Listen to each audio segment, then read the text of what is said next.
뉴스바우 등호 현주기자, 세상소리 뉴스 등호 보이스 오브 월드, 듣고 보고하고 승인받았다. 이 3단계 절차 과정이 김만배, 유동규, 정진상 선으로 이어 이재명 당시 성남시장까지 가는 노선이 분명해졌다. 정진상 실장에 대한 검찰 공소장 얘기다. 대장동 개발 수익 분배 구조 관계에서 유동규 전 본부장의 중간 역할이 이번 동아 매체가 입수한 검찰의 정진상 공소장에 적시되었다.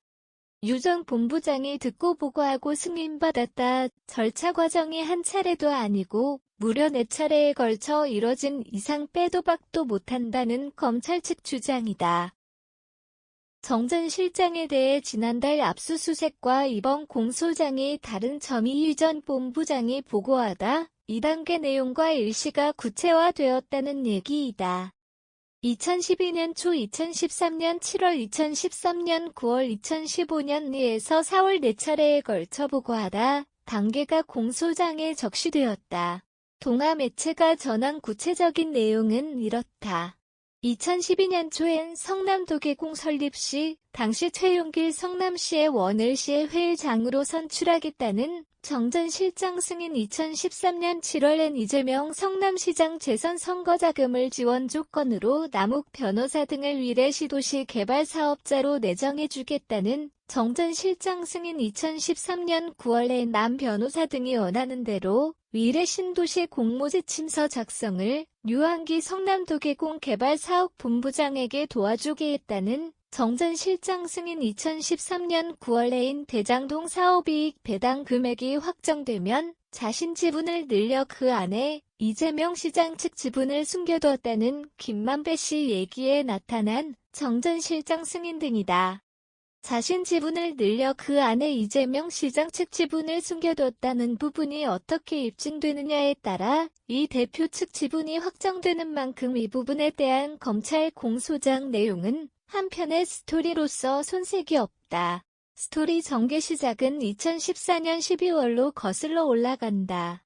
당시 등장인물은 동업자 관계인 김만배, 남욱, 정영학 등 3인이다. 이들은 주식회사 서판교자산관리 회사를 차린다. 일단 판을 만든 뒤 판짜기에서 사업을 주도했던 남욱 45%, 김만배 25%, 정영학 20% 지분을 나눈다. 돈을 많이 든 측이 남욱 변호사인 듯 싶다.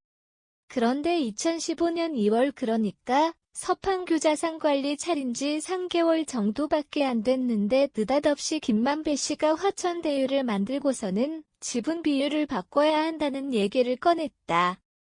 그런 배경엔 변호사법 위반 혐의로 남 변호사가 수사를 받는 변화가 있었다. 김 씨가 사업 주도를 하게 되면서 지분을 늘려달라 요구하였던 셈이다. 김만배 49%, 남욱 25%, 정영학 16%로 나눈다는 얘기다. 대주주 위치가 완전히 뒤바뀌었다. 자신 지분이 많아야 하는 이유로 김 씨는 내 지분 절반 이상은 이 시장 측 지분임을 언급했다. 남욱, 정영학 2인에겐 지분이 바뀔 그만한 합당한 이유가 있어야 한다. 그게 이재명 시장 측의 행정적 지원 얘기가 아니겠는가. 인허가 없이 사업 진행은 꿈도 꾸기 어렵고 인허가 문제로 기반 작업에 들었던 기 투자금도 날리는 판이 건설 관련 현장에 비일비재하기 때문이다. 인허가 등 행정적 지원 얘기라면 그것도 유동규 전 본부장이 3단계를 거치며 4차례나 정진상 실장 승인을 받았던 대로 이루어졌다면, 예를 들어 유 전 본부장이 김 씨로부터 듣고 보고하고 승인받았다는 내용이 확실하게 진행된다고 판단했기에 남욱, 정영학 2인이 지분 변동에 동의해준 거로 논리상 봐야 하지 않을까. 지분 변동을 꺼낸 4개월 후인 2015년 6월경에 김만배, 남욱, 정영학 동업자 3인이 순서대로 김 씨 49%, 남 씨 25%, 정 씨 16%로 확정하였다고 한다. 김 씨의 설득력이 꽤 주요했던 듯 싶다. 사업이 끝나 지분대로 이익 배당을 받은 뒤 김 씨가 이재일 전 본부장에게 말한 대로 이재명 시장 측의 약속을 지켜야 할 시간이 되었다. 중간 매개인 유 전 본부장을 통해 정 전 실장에게 넘길 액수로 700억여 원 얘기를 김 씨가 꺼냈다고 한다. 그러면서 자신 지분 24.5% 중 세금, 공과 금 제외하니 그 액수가 되더라는 얘기였다. 시간이 지나자 마음이 바뀌었는지 그 이듬해 6월엔 유 전 본부장에게 공통비 등을 빼고 428억여 원이 맞더라고 한다. 이런 스토리 전개를 살펴보면 2013년 7월 2차 절차에서 이재명 성남시장 재선 선거자금을 지원 조건으로 남욱 변호사 등을 위례시도시 개발사업자로 내정해주겠다는 정 전 실장 승인 대목이 정황 증거가 된다.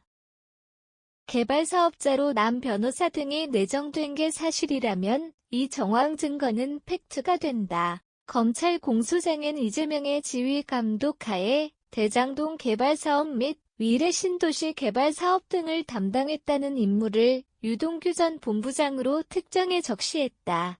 관계 당사자들이 부인한다고 해둘 일이 아니라는 공소장 내용이다. 야당 측에선 이런 검찰의 공소장 공개에 불만이 많다.